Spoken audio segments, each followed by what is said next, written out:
That the AUJ have already made me a parliamentarian, to speak here, so I can leave this place saying that I'm a parliamentarian already of the Nigerian Union of Journalists. So I thank you very much. The topic that we are supposed to discuss today is how can we retool Nigeria for the emerging challenges. How can we retool Nigeria for the emerging challenges? The chairman of the chapel of the council, is this better? The chairman of the council, in his introductory remarks, clearly articulated the entire extent of the contemporary challenges that Nigeria is facing. One thing I would like to add, just for perspective, is that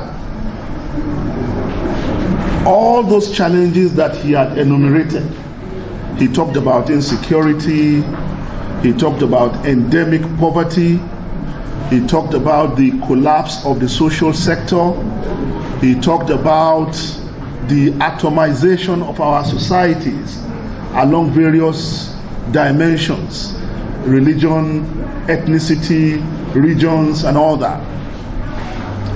All these can be summarized under one headline: that Nigeria is today faced with an existential challenge. All this points to the fact that Nigeria is today facing the kind of problems that no nation can be facing before that nation is declared as a failed nation.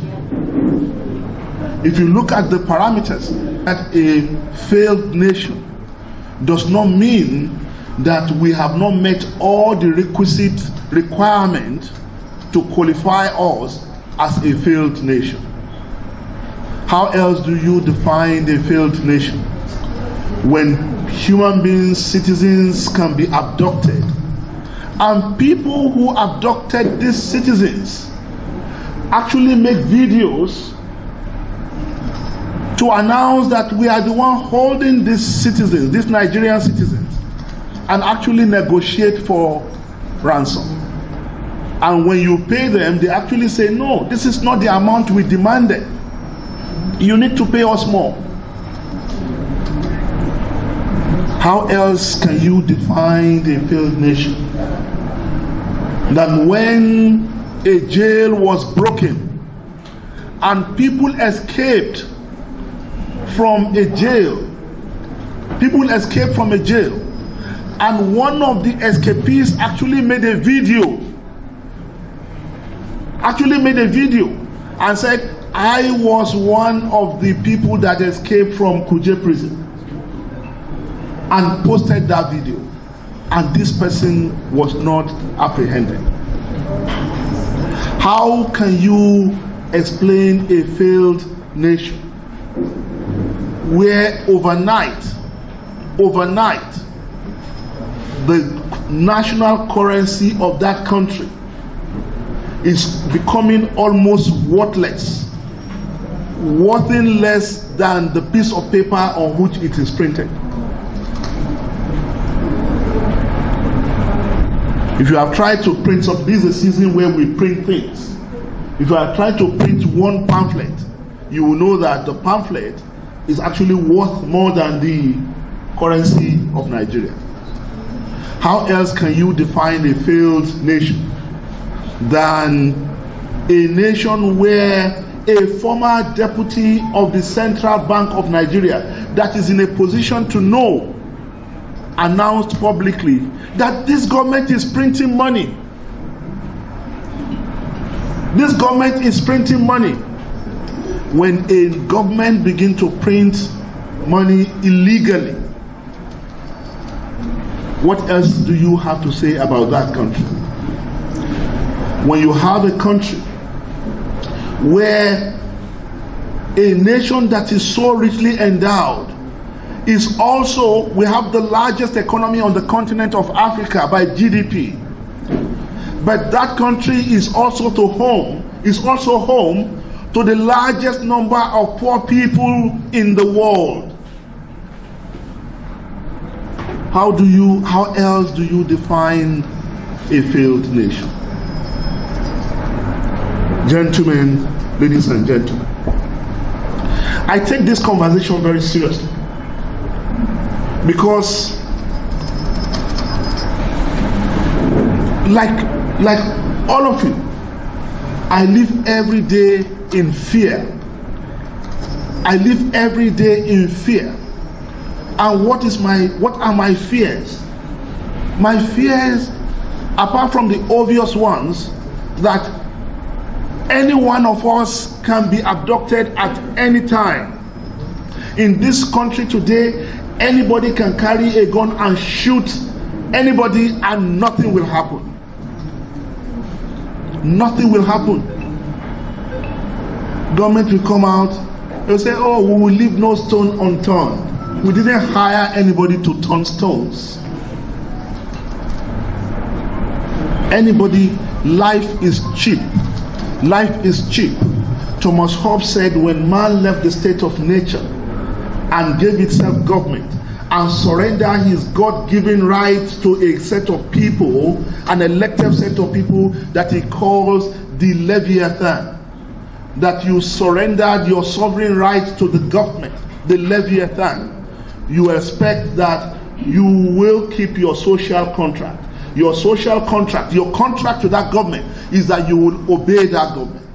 The contract of that government, the obligation of that government to you is that the government will protect your life and will protect your properties. And Thomas Hobbes told us that where there is no government, then the state of nature will rule and life will be short, nasty, and brutish. Is life not short, not nasty, not brutish in Nigeria today? Is our country is this country today not a country of survival of the fittest? Now, the question we should ask ourselves is, how did we get here? How did we get here? Because if you are trying to retool, that's your topic. If we are going to retool the nation to cope with the existing challenges, we must ask ourselves, how did we get here? How did we find ourselves here? I didn't come from another country. I grew up here in Ilorin, and I know life was not like this. The quality of life we enjoyed in the 80s is infinitely better than the quality of life we are enjoying today. How come that all of us, you visit your primary school and all you have to say is that this place used to be great? You visit your secondary school, you say this place used to be great. You visit your university, you say this place used to be great. How come that our best appear to be in our past?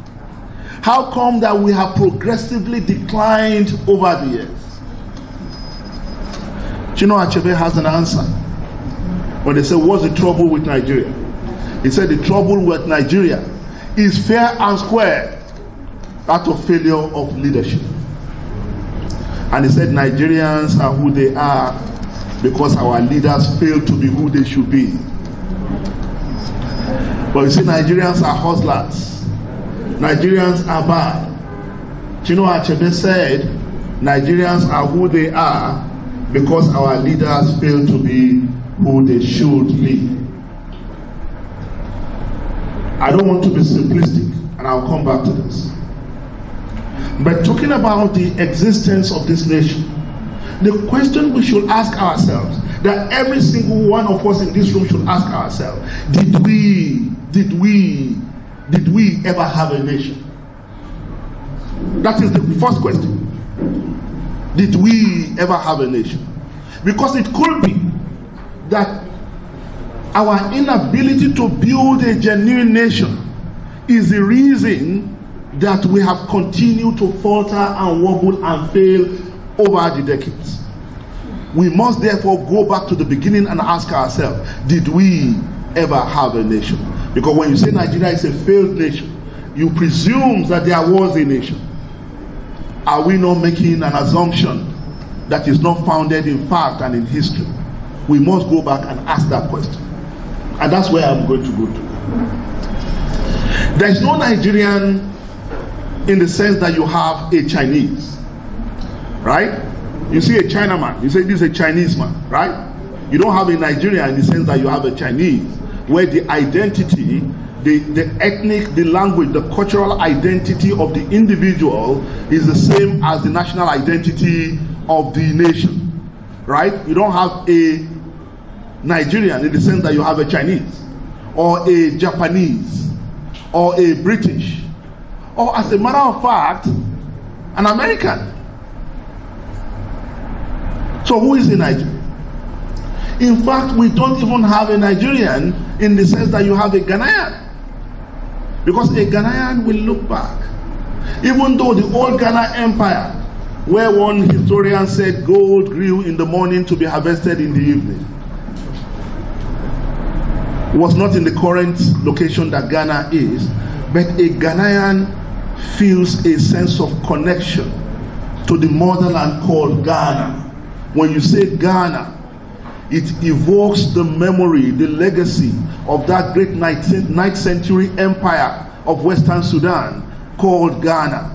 So a Ghanaian feels emotionally connected to it in a way that a Nigerian does not.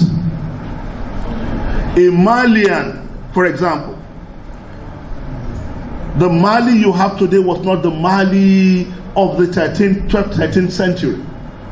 But when you say you are a Malian, Malian immediately connects to that great empire of Western Sudan that became world famous because an empire, an emperor Mansa Musa, carried out a pilgrimage to Mecca, and in the process he carried so much gold with him that the world price of gold crashed, because Mansa Musa distributed so much gold on his way to Mecca. But it is also the home of Sankore University in Timbuktu, the oldest university in the world.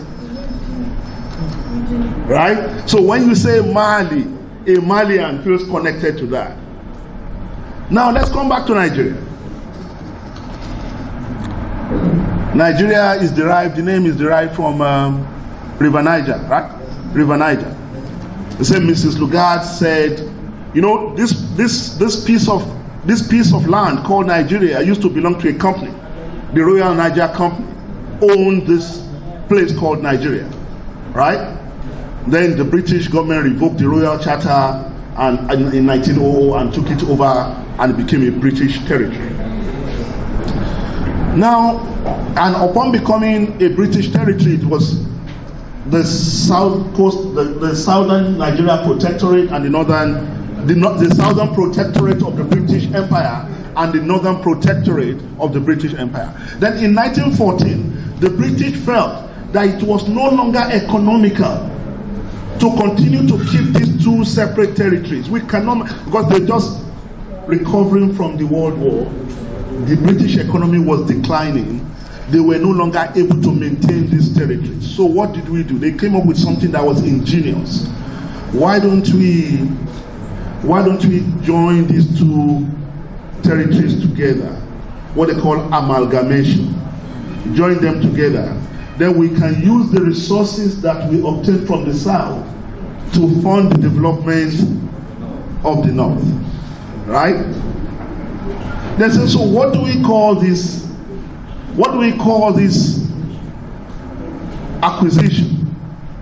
Then Mrs. Lugard said, let's call it Nigeria, because River Niger flows through. But the interesting thing, let me tell you, the interesting thing is that the River Niger from which we derived our name is not even unique to Nigeria. Nigeria is not even the source of River Niger.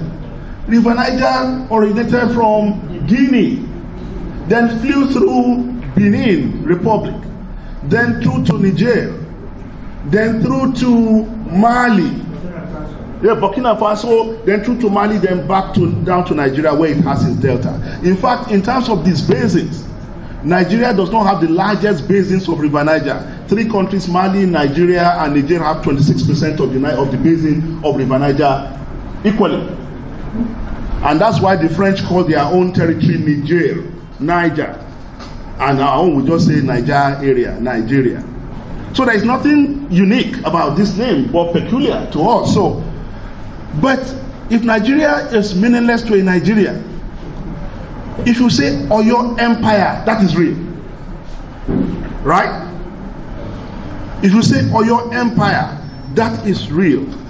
Oyo Empire existed, and Oyo Empire, as a matter of fact, was not even an ethnic empire. So, those of us who are Yoruba, we continue to think that Oyo Empire was a Yoruba enclave. No, Oyo Empire was a territorial empire that combined multi-ethnic groups dominated by these Oyo people. And the boundary terminated at the River Niger. So when some of us say Ilorin is the northernmost border of, no, Ilorin is not the northernmost border of the Oyo Empire. But the point, that's not the point. The point is that we can all connect with the idea of an empire, Oyo Empire. A Kanuri man can connect to the idea of a Kanem Borno Empire and the Sefawa dynasty that lasted over 1,000 years. Jukun Empire, the Nupe kingdoms. We can connect with all this, right? The Ishekiri kingdoms. The Benin, the Great Benin Empire. The Great Benin Empire. Okay, now that's interesting. That's interesting. You mentioned the Benin Empire. To an average Benin man, he looked at the massacre in history. And what does he see?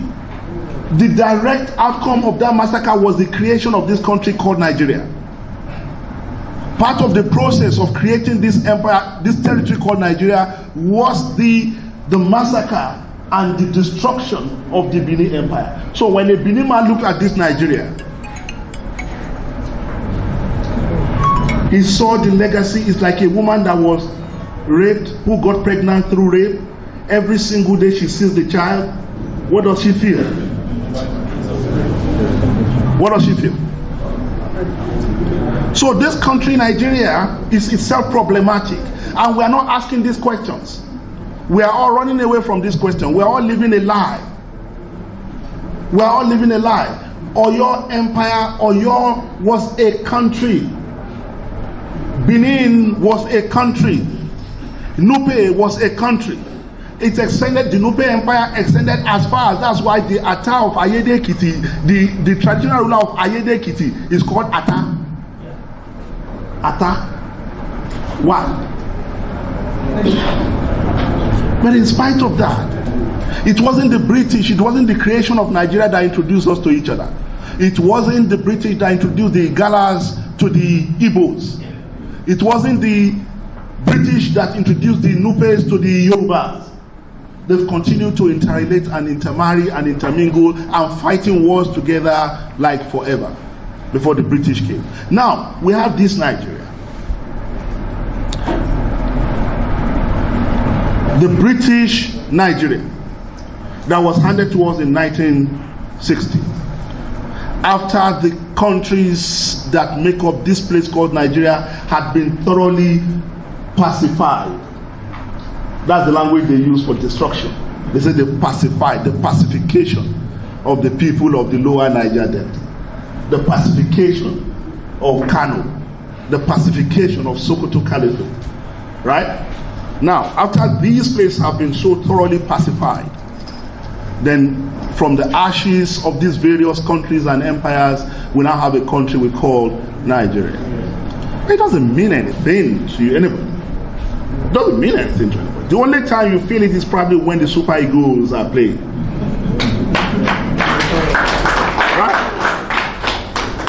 So, I mean, I've seen it. When the Super Eagles are about to play a game, and the national anthem goes, da, da, da, da, da, da, da, da. You see a Nigerian does like this, to serve Nigeria with all my best. That's the only time we feel it. But after that, after the game, you ask a Nigerian, who are you? You say, I'm a Yoruba man. No, I mean, who are you? Say, no, I'm a Muslim. Okay, then who are you? Before he says, I'm a Nigerian, maybe after you've asked for four times or 5 times before he identifies himself as Nigerian, right? But you ask a Chinese man, who are you? You say, I'm a Chinese. You ask a Japanese, who are you? You say, I'm Japanese. Indonesian, he said, I'm Indonesian. A Pakistani says he's a Pakistani. An Indian said he's Indian. An American said, okay, maybe American will say, I'm from Oklahoma, right? Or I'm from California, before he says, I'm American, right? Right. Now, the point I'm seeking to make is that there is a fundamental challenge of creation that we have not tackled. And we've had those opportunities to tackle this, but we've bungled those opportunities. The first opportunity was in 1966. The British Nigeria took only 6 years before it collapsed. The Prime Minister Abubakar Tafawa Balewa was telling the British Prime Minister that visited Nigeria after the Commonwealth Games. The first Commonwealth Games to be held in Africa was in Nigeria in 1966. He was telling the visiting Commonwealth Prime Minister that Nigeria exists only on paper, that the unity of Nigeria exists only on paper. And as if to prove him right, a few months after, he was kidnapped and slaughtered and buried in a shallow grave in the middle of nowhere. The late Chief Obafemi Awolowo said Nigeria was a mere geographical expression. Right? They were all speaking to something. The late Ahmadu Bello was quoted as saying that Nigeria was a mistake of 1914. Right? So they were all speaking to a particular truth that we, the later generations, have failed to embrace. The British Nigeria that was bequeathed to us in 1960 took only 6 years to collapse. It took only 6 years, 1966, January 1966, before it began to crack at the seam. By July, it has become full-blown emergency. And by 1967, that Nigeria went to war with itself. Now, in the aftermath of the war, what happened? Gentlemen, please, I need you to take note of this, because we'll come back to it. Every moment of great upheavals is also a moment of great opportunity. In fact, the word for crisis in Chinese, the word for crisis and the word opportunity is the same. So every moment of great crisis is also a great moment of opportunity. And that is why in development studies we call it disequilibrium. If you want to reform a particular space, you generate a disequilibrium, a positive crisis.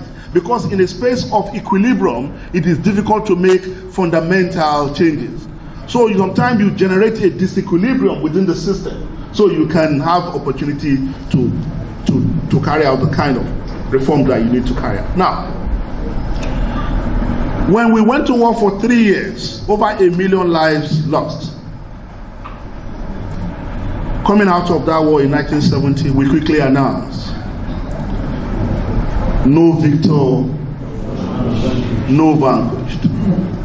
Then we announced reconstruction, rehabilitation, and reconciliation, the 3 R's. We were too much in a hurry to leave the war behind, as if we were so horrified by what happened that we wanted to forget it completely. The Slovakian author Milan Kundera wrote a book. He said Book of Laughter and Forgetting. We wanted to just laugh away our tragedy and forget about it. Then we said reconciliation, reconstruction, and rehabilitation. But the fundamental R was left out. And the most important R that was left out is what? Restructuring.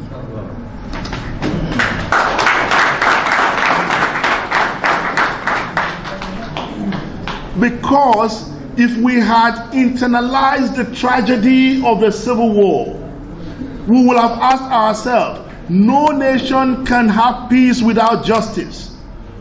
What are those systems, those practices that have laid the foundation for injustice within this space called Nigeria? And how can we redress it?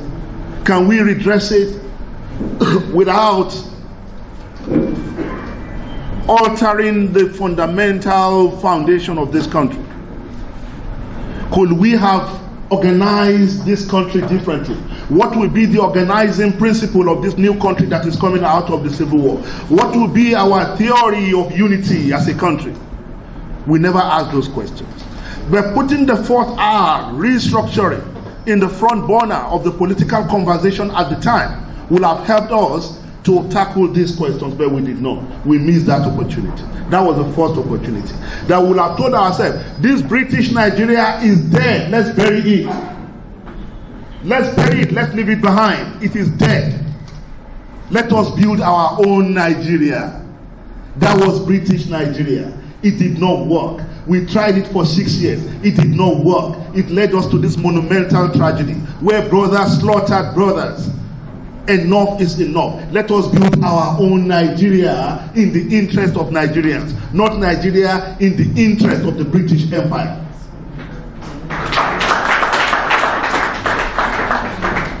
We didn't do that. We didn't do that. We moved on quickly, like we always do. We like to move on. Right? We moved on. The second opportunity, the annulment of June 12, 1993 election. It shook this country to its very foundation. That diplomats who were leaving Nigeria were telling themselves they will come back in 1994 if there will be a Nigeria to come back to. If there will be a Nigeria to come back to, they will come back in the following year. But what did we do? Again, we said, oh, what is our problem? The problem was the annulment of June 12. We denied the Yoruba people power. We didn't give them the presidency. So maybe the way to solve this problem, let's give the presidency to the Yoruba people and we shall have peace and quiet ever after. Then we went to the prison. We dug out our own Yoruba man that we know will not give us any problem.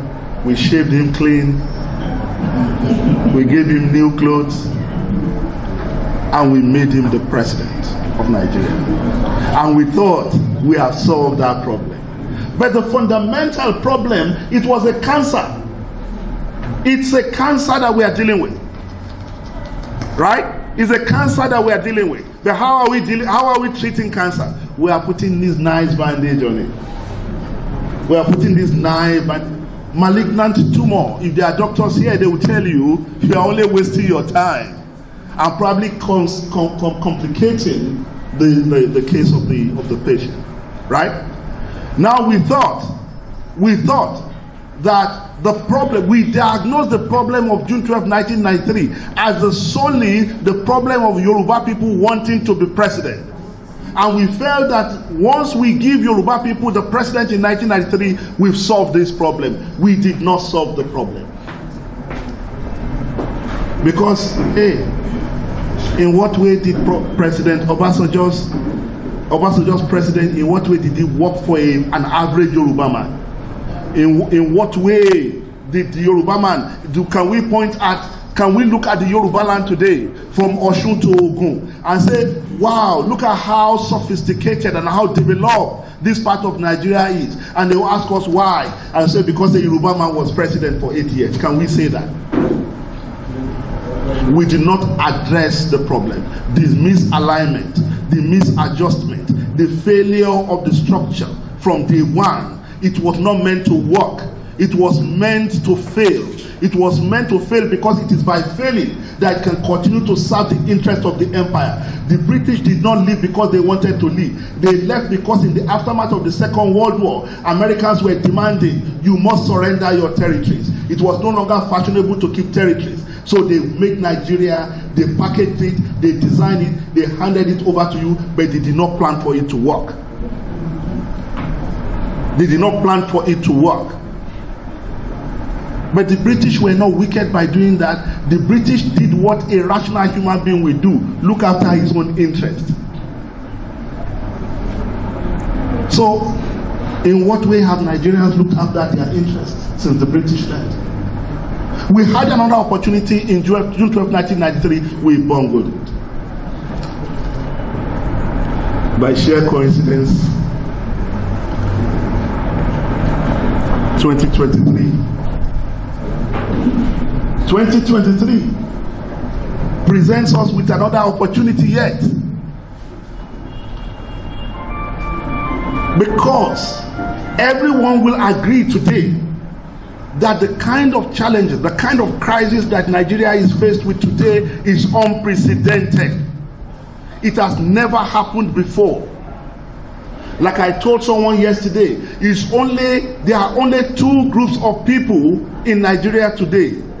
Only two groups of people in Nigeria today. The extremely rich, that are less than 0.01%, and the rest of us who are poor. But you see, in that second category, the distinction, because when I say that it's only the extremely rich and the rest of us who are poor, some will look at me and say, how can this guy say I and him, we are poor? We are all poor. It's just a case of poor, poorer, poorest. And just a case of poor, poorer, poorest, and poorest of the poor. And the poorest of the poor are 90 million in this country today. People who don't have 147 naira in a day. People who don't have 147 naira in a day, they are the poorest of the poor, and they are in the majority. Now what do we do? When a nation is faced with this kind of crisis, everybody in the nation becomes sober. But I don't see us being sober. I don't see us understanding the challenges that we face. It's like, the way I describe it, it's like a blind man who is also deaf, who is standing on a railway line, and the train is approaching at top speed, but this person doesn't know. We Nigerians are that deaf man standing on a rail line, and the train is approaching at top speed, and we don't even know. And we are carrying on as if it's normal. And this country is this close to disappearing.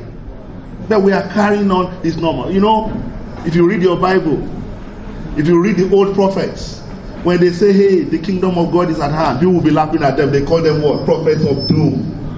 That's what they call them. Prophets of doom. I don't want to sound like the prophet of doom, but I want you to ask yourself, I want you to look around yourself. Is there not enough evidence for what I'm saying? People can no longer afford to eat. Everybody has been reduced to begging. When Somalia collapsed, people were lining up to collect food from the UN ration post.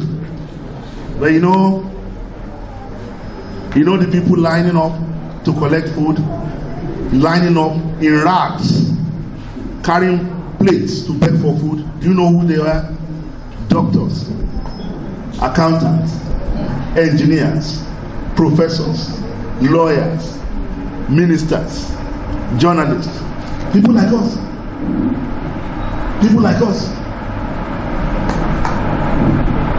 And that is where we are. Now, when you introduced me, you didn't invite me here because you think I'm a journalist alone.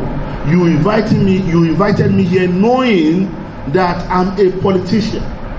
and I'm running for an election. So you are not paying me to speak to you, so I'm going to use this podium to tell you something. When you find yourself in a hole, up to your neck, you don't know how to get out of it. The common sense thing is at least stop digging, right? At least stop digging. If you stop digging, you may just somehow come out of it. But you can't find yourself neck deep in a hole and continue to dig and pray to God to save you. The APC government has brought this country to its knees in a way that we have not seen before. Like one gentleman said, Sanusi Lamido, he said all the gains of 35 years have been wiped out in 7 years. All the gains of 35 years. All the progress Nigeria made since 1980 have been wiped out in the last 7 years. They brought this country to its knees. All the things we thought would not happen has happened in Nigeria within 7 years. They told us that this country can fail, and they have worked hard at making it fail. Now, I say 2023 presents yet a great historical opportunity to Nigeria. Go and write it down. Go and write it down. If we miss the opportunity of 2023, that is, if we do make it to 2023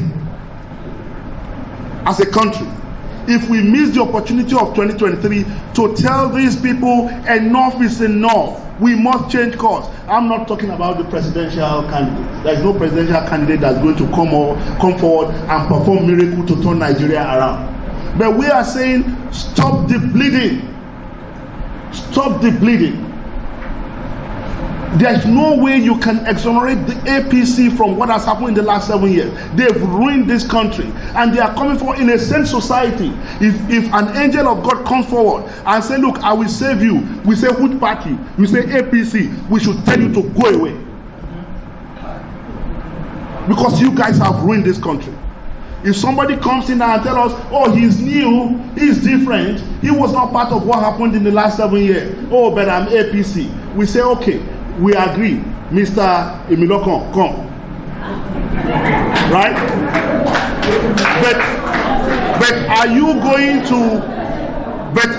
going to bring angels from heaven to walk with you? Are you going to bring angels from heaven to walk with you? Is it not these same APC people that will surround you, that will walk with you? So we tell them, go away. You guys have done enough damage. Let us at least stop the bleeding and hope that we can begin to dig ourselves from this hole from here. It's difficult not to be excited when you are talking about Nigeria and you see our people behaving the way they are behaving. I don't know if is there anybody here who has not seen the movie Titanic. See the movie Titanic? You know the Titanic, when it was sinking, when Titanic was already sinking, almost like more than halfway under the water. And did you notice that some people were still fighting for who is the captain? This ship was already sinking, and some people were fighting for who will be captain. And if you notice, there was a band on board. Even the ship was already like disappearing under the water, they were still playing. They were still playing. That's the way we are. That's the way we are. I want to round off now. I want to thank you for the opportunity you have given me to speak with you. But I'm saying 2023 presents us with a historic opportunity to help Nigeria to change course. That's the reason I want to run for the Senate. I want to run for the Senate because I believe that I can be part of the people that can sit down and ask these tough questions, that can drive Nigeria in a different direction, that can press the reset button and say, let us move this country in a different direction. That is the motivation. So I believe that if we all agree that this country as it is today has failed, we all have a duty to be part of solving it. 5 years from now, we shouldn't look back and ask ourselves, when I had the opportunity, What did I do with it? Thank you very much.